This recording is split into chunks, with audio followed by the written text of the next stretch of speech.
Hey, what's going on, everybody? This is Mark from Solo Games, and today we're going to talk about some June updates. So we are in the month of June, and that means I will be giving you some monthly updates like I usually do.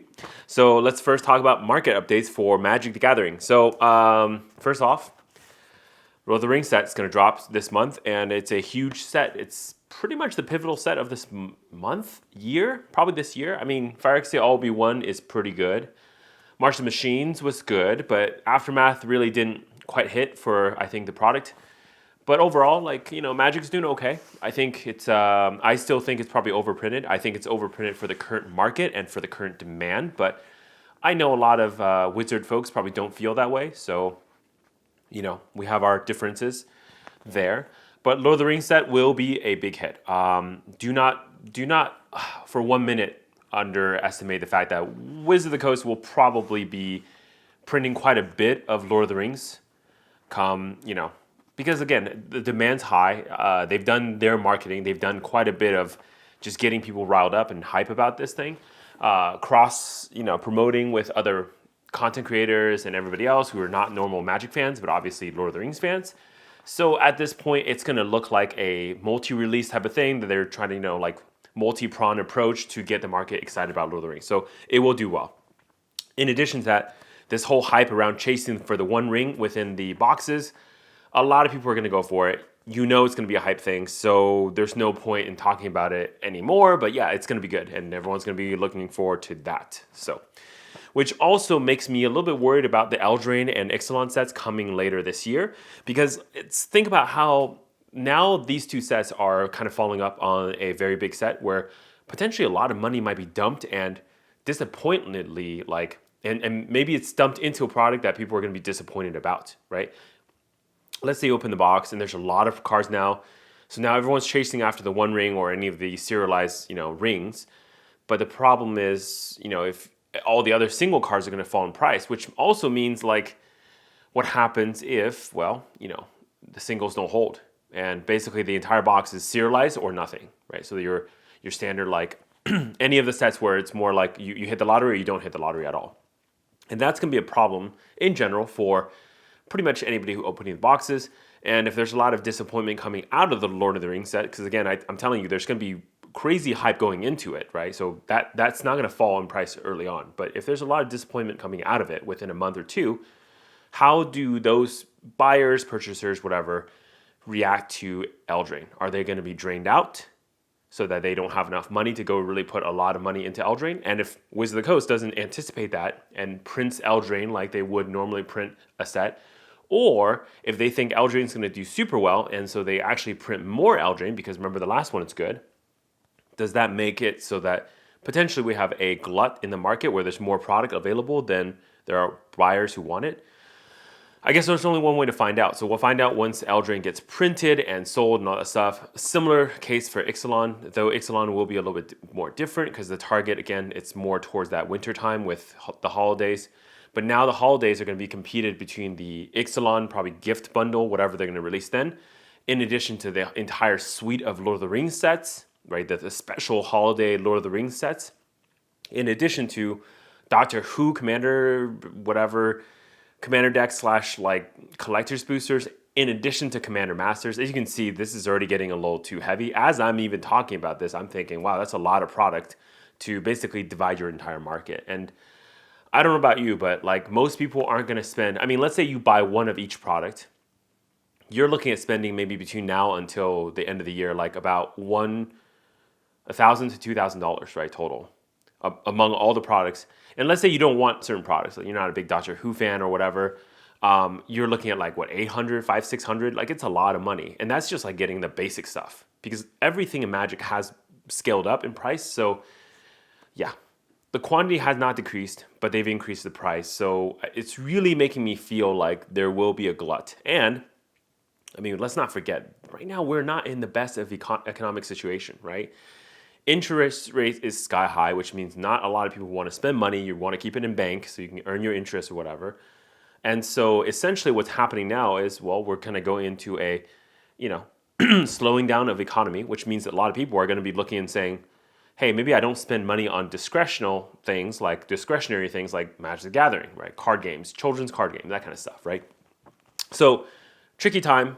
I suspect if Wizard of the Coast does not tighten the print runs for the next couple sets, we will actually have a problem come Christmas this year, or Thanksgiving, Black Friday, where I think there will be actually quite a bit of product available for a very good price. So basically what I'm doing now with my money is I'm going to buy the things I like, and I'm kind of slowing down on Magic anyways, so it kind of works out for my equation okay, right? If there are good deals and whatnot, I will pick it up and I will make that available to my patrons. But if there's no such thing like that, then I'm just going to step back and kind of hold, and we'll see what happens come Thanksgiving. Because again, if everything's kind of like slowing down, I don't know what Wizard of the Coast is doing, and from their past history, they have not slowed down. So yeah. In addition to all of the things I've said right now, it's a very challenging market for any card games. I would say Magic the Gathering is obviously not out of it, but there are some strong contenders this year, right? So off top, like Lorcana, Sorcery, you got Grand Archive, you have all these other card games that are kind of like coming up. And so, yes, while I don't think all of them are going to be successful, and by no means am I saying one of them will kill Magic the Gathering. Magic the Gathering is too big to die. But the very significant thing that could happen within 1 to 5 years is, what if any one of these new card games completely dethrones Magic the Gathering? Because right now, I think one of the things that's really keeping Magic the Gathering alive is its really intense and extreme level and complex gameplay. Stack interactions, all these little pieces. But being that it's also a game that's designed 30 years ago with all the limitations of 30 years ago, and you can't really change out of those design mentality any longer, it's really become stale to the point where, I mean, the mana system, by the way, so for the people who don't play Magic, mana system basically doesn't exist in any other game anymore. Now, it exists in Pokemon because it was originally designed also by Wizard of the Coast, right, way back in the day. And so they're basically using a very similar system. But that system basically doesn't exist for other card games anymore. And so people are starting to gravitate, and there's a reason why, because again, being mana screwed is really a bad thing, right? Obviously, there is some complexity, and we can argue that deck building with mana involved is a little bit more complicated and could make some interesting gaming perspective, but still, it's one of those things where it's kind of an old concept. And at this point, 30 years of history, you can't change all the Magic cards to make a new system work anymore. Essentially, Magic, if it wants to get rid of the mana system, if it ever does, it will essentially have to do a reboot, like redo the entire game as a different game, maybe same cards or similar cards, but totally different system. But it's probably going to have to be redesigned, so not likely that Wizard of the Coast is going to do that. So you can think of the mana system as a positive or negative, but essentially no one else is doing that anymore. That's basically the reality. So I say this because there are a lot of other card games out there. Just in a similar way that Wizard of the Coast is cannibalizing its own market by producing more products that are taking away from their own products, there are other alternatives. If a player is buying Grand Archive, for example, they're not really spending as much money on Magic Gathering. Flesh and Blood is still available. It's a game that's going strong, and as far as I can tell, people really like it, the people that do play, right? I know it's a smaller market, right? And everyone's going to make fun of me when I say things like, oh, is it like 1,000 times less than Magic the Gathering? I'm going to be honest, I don't actually think so anymore. Originally, I thought that might be true, but to be honest, yes, you can count all the like tabletop Magic, people at home, whatever.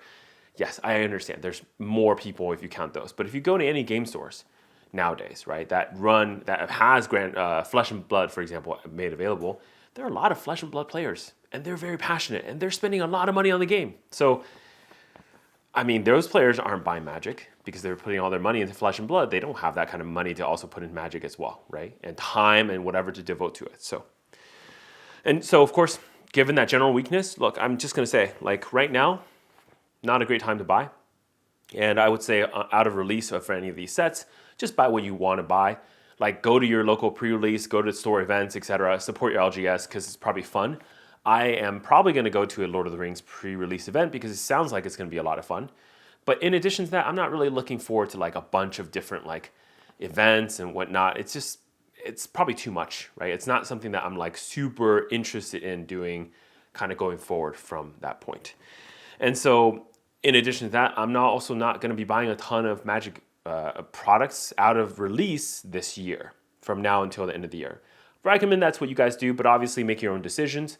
Buy what you need to play, and then kind of if you're going to store some stuff for long term, do not buy it out of the gate. I suspect the prices will be too high, and there will be a resource or supply glut.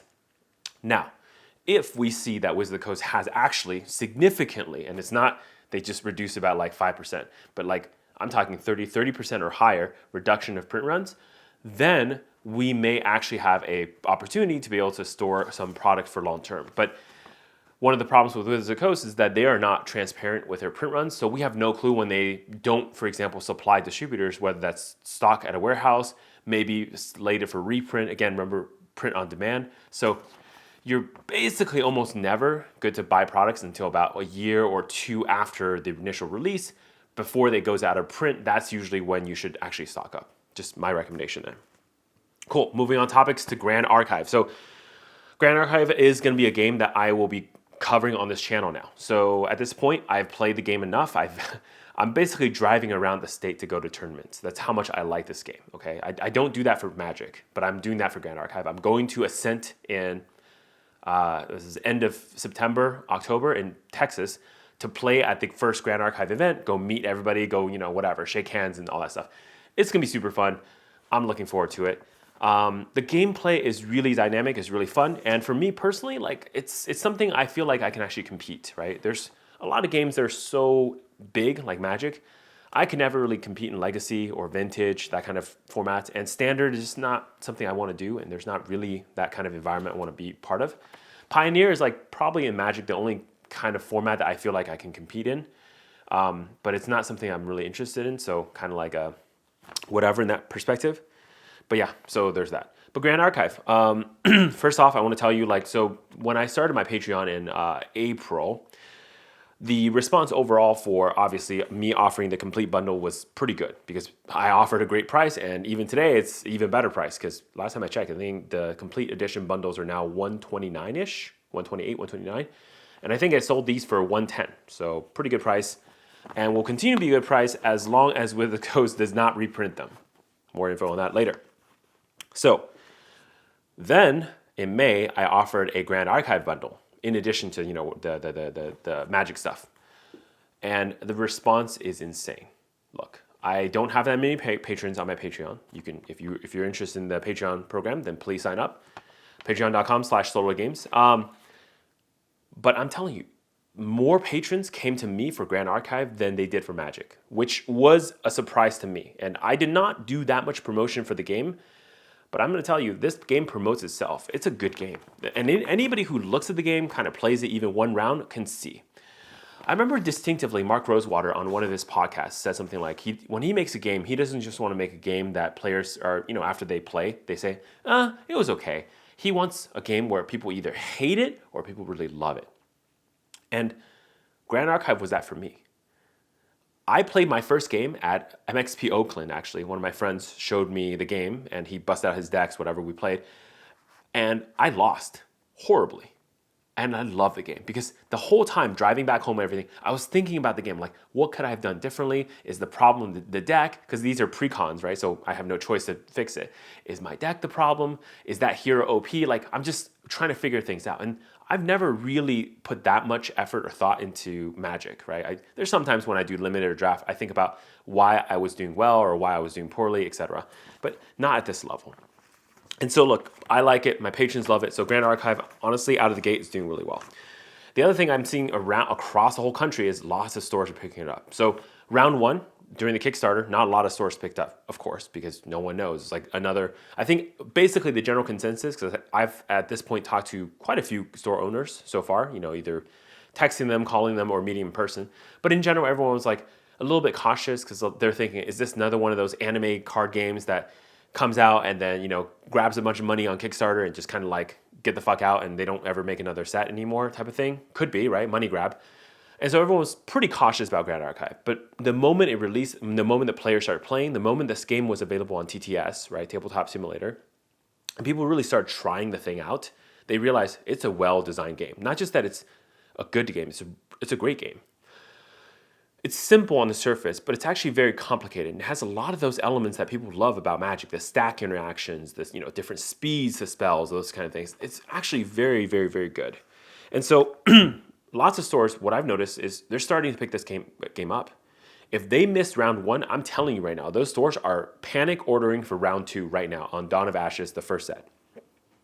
Obviously, first edition booster boxes are all gone. They've been sold out. I think on eBay, when I picked up my first case, this is maybe middle of April, I paid around $1,300 for a case of 6. So about 200 something, 225-ish each box. At this point, those cases are going for 2,000 plus. I think the last time I saw some sold, I think somebody sold 4 cases of them, and this is the biggest one I saw on eBay for over 10 grand. So yeah, we're definitely going somewhere. I think the market is getting a little too hot though, so I would advise caution for anyone who's looking to step in now. Now, obviously, if you're going to step in and you're I'm here for the long run, I'm going to hold on to these for 10, 20, 30 years, I think you'll do fine, okay? As long as Weebs does their thing and they're not going to just kind of basically get the fuck out after 2 or 3 sets, you're going to be fine, okay? But in addition to that, why I believe in this game, the Weebs of the Shore is the company that's running Grand Archive, is basically planning a lot of competitive events already. Now, out of the gate, Flesh and Blood, for example. Flesh and Blood had a big event, but it wasn't until maybe almost a year or so later that they had this event. Grand Archive is doing this almost half a year in. But even before that, they're doing regionals, they're doing store champions, locals, whatever. All this stuff is happening with Grand Archive, of course. And then they have their first event called Ascent. That's going to be a more bigger tournament. I think 300 or so people are going to compete in that tournament. And that's crazy. And that's basically 6 months after a release of their game. They already planned all these events. So you can see these guys are serious about competitive play. They are not just making a game that's put it in a binder, collect it, look at it, your waifu, foo, whatever, sleep with the binder type of thing. You're not doing that kind of stuff. You're actually playing with the cards, which I really enjoy about this game. So that tells me these guys are serious. It's not just we're just kind of joking around. And then to kind of back it up, if you don't believe me how popular Ascent was, well, the Ascent Steel package, which is the competitive side, those tickets sold out on, I think, Eventbrite, whatever the website, I think it's Eventbrite, Ticketmaster, Eventbrite, 10 minutes sold out. The VIP package, which were really hard to get, they sold out within probably 3 seconds because I was on there at the time when those tickets released. I clicked it, I could not check out. It was already gone. So super sucks. I wish I got a ticket for VIP. I did not. I did have a champion package, which is the second tier down. So I will be going to Ascent, just not as a VIP. Kind of sucks. Okay, so I think basically what to watch out for going forward with Grand Archive, right? We're going to have to watch closely on how they handle print runs. This is super key. There's a lot of card games out in the market. And to continue to have this hype and drive this yearning for this game, they're going to have to be very careful about print runs. Now, of course, if there's demand, you want to meet that demand, but you don't want to, and you want to go a little bit over that demand because there's resupply, there's new players you have to account for, and there's growth that you have to account for. And these things are really hard in a new game. Excuse me. But you don't want to go too crazy. And you definitely don't want to be a fab situation, right? Or even early days of Magic. So for those that don't know, Magic the Gathering came out, and the first couple sets were super hard to get your hands on, right? So basically this continued all the way up until Fallen Empires. And during Fallen Empires, even though Magic the Gathering said, hey, we're printing a lot, this is definitely enough for everybody, people still bought way too much. Stores just thought, hey, there's no way they're going to have enough, so they ordered way more than they needed. And guess what? The market kind of crashed because there's a huge glut of supply at the stores, at the distribution. And it's hey, well, guess what? We told you it's going to be enough, and you still bought more. So there's that. Let's just make sure to watch out for Grand Archive not getting too aggressive with print runs. We'll see. And pretty much, the same way I think about any card game, we need about 2 years, right? So there's really nothing I can say right now that will change or add to your mind. I would say treat Grand Archive as a great game so far. Don't put your money in it long term. Don't invest in it right now. because we don't know what the future is, right? If the game dies within 2 years, all the cards and whatever probably will be worth a lot less than they are now. But if the game goes super well, they're going to go higher. So it's a high risk. I would just wait 2 years and see what happens, see where the game takes, see how actually weeps deal with more complicated things like ban listing, right? Because the bans are coming. There's already some cards that are kind of like broken, I think, and we're gonna have to see how weeps handle that. And that's fine. I mean, any card games out of the gate, there's no amount of testing you can do to make sure that everything's perfect. And it's not about being perfect. It's about what happens when you make mistakes and how you adjust for that. So we're gonna have to keep an eye on that for sure. Okay, moving on to the next topic is gonna be patron updates. So patron updates, the June patron specials will be announced on Sunday. So that's this coming Sunday. Today is the 2nd, so that's like the 4th or 5th, one of those days. There will be a video, but prior to the video, as usual, the patrons are going to get that information directly in their mailbox on Patreon, or also probably in the patron channels on the Discord. So you're going to know what those specials are, what the price is. But let me just give you a couple like quick previews on what we're going to have. For GA, Grand Archive, I have some remaining stock left from the last sale of last month. I did stock more than probably I needed, but that's okay because I figured, like I want to make sure everybody has enough, and so people did. So what I'm going to do for this set is I will keep the numbers the same, limits-wise, because going to be honest, if I increase to each patron buying a case, I will run out instantly. So there's really not that much left, and I won't have a resupply until August. So for the patrons that want a larger order, just wait until August. I will have a lot more available. And then at that time, of course, we can talk about, whatever bigger orders you want of Dawn of Ash. I also want to keep some boxes for myself. Right now, I'm not keeping anything because I don't really need it. There will be a second print wave. So on that second print wave, I suspect the prices will be better, but it's also a month out. So if you want to play the game, try it out now and try it out for the next 2 months. It's not going to be that much different. Like probably maybe at most $10 difference. Okay, so there's that. Magic. For Magic this month, we're going to offer the Commander decks, I think. Some of the Commander decks I'm going to offer up for sale. I don't really know how to do this part because there's a lot of options. There's too many Commander products, and but given that, right now it's like whatever Commander season, so I figured I'll offer something like that that's cool too. Similar to everything else, offer it a little bit below market price for my patrons, and you can pick up those there. We're going to have some draft boosters available too. I have to kind of check inventory. I haven't done that yet. We're going to check inventory and see what I have available that's in large quantity that I can offer to the patrons. But as usual, if there's anything you want, there's whatever, just start special requesting them to me as well. I actually have a lot of draft booster packs and set booster packs. I think from just opening different packs, boxes, whatever, that I honestly don't know what to do with. So those are readily available if you want some of those. If you're going to play, might as well buy those instead of the booster box, and I'll give you a better price on those. So there's options like that too. So again, I will have some available, but for Magic the Gathering, make requests to me. I will try to keep a list of things I have in stock, and then that way you can make requests, and I can go ahead and fulfill those requests. Cool. So other than that, like the complete bundles are completely out of stock now from Patreon. There are some patrons that have already reached out to me requesting them specifically. For those patrons that have already sent me messages for the complete bundles, I will make them available for you specifically. The price will be the same as what we had before, so there wouldn't be no change in price, even though I know the price has gone up a little bit. It doesn't matter. I want to do the nice things for you guys. So it's fine.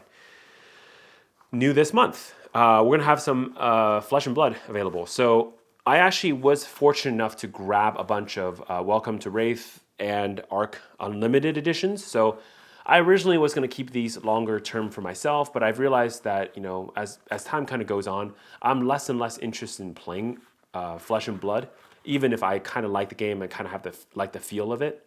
So I'm going to sell a small portion of it. I'm just going to test it. If you guys want Flesh and Blood, obviously make a request for that as part of your patron monthly thing. I will have some quantity of Welcome to Wraith and Arcane Rising Unlimited available. Not first edition, unlimited. And so we'll get those done.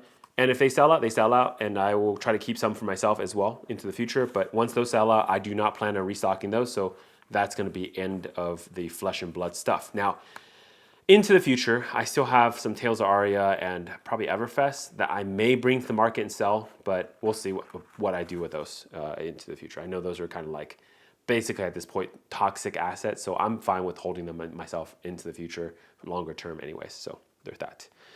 Pokemon. A lot of patrons did ask about Pokemon. When I buy a lot, I mean a couple. Right now, I do not plan on holding any Pokemon. I think the part of the problem is that I think for my Patreon, I'm still pretty new, and again, this is like a side gig type of thing. It's just too many lines of product for me to keep track of. Fab, Flesh and Blood, a Grand Archive, and Magic is enough. So I don't plan on doing anything Pokemon. If that changes in the future, though, I will definitely let you know. And if there's anything like a bigger order that you're looking for, just make a request, right? Send it to me. I will see what I can do. Obviously, because I talk to distribution, I can probably purchase anything I want. But usually if it's not a good price, I don't really want to buy it in, and with all the effort, whatever, make $1 a box is not really something I can do. So there's that, okay?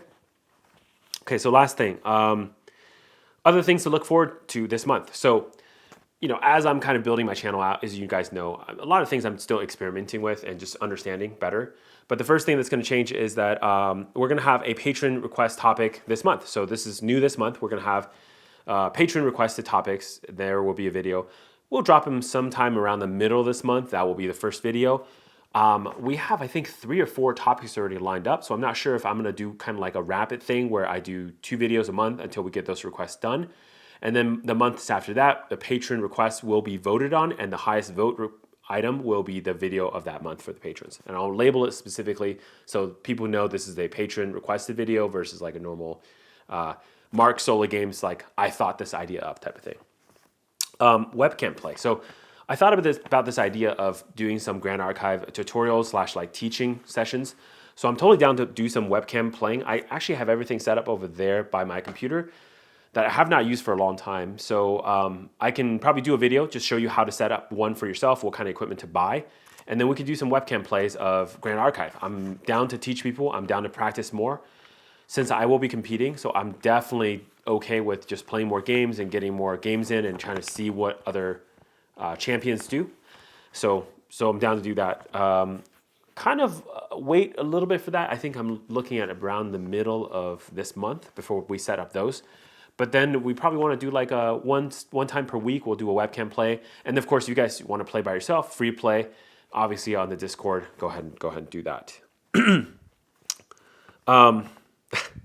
Lastly, I want to say just for this month too, just expect the same thing, right? Same old like speaking truth to cardboard that you've expected from me. I will never deviate from that. This is one of the reasons that actually I've not taken sponsorship and gone the route of figuring out ways that make the channel work, make my time like monetizable outside of taking actual sponsorship.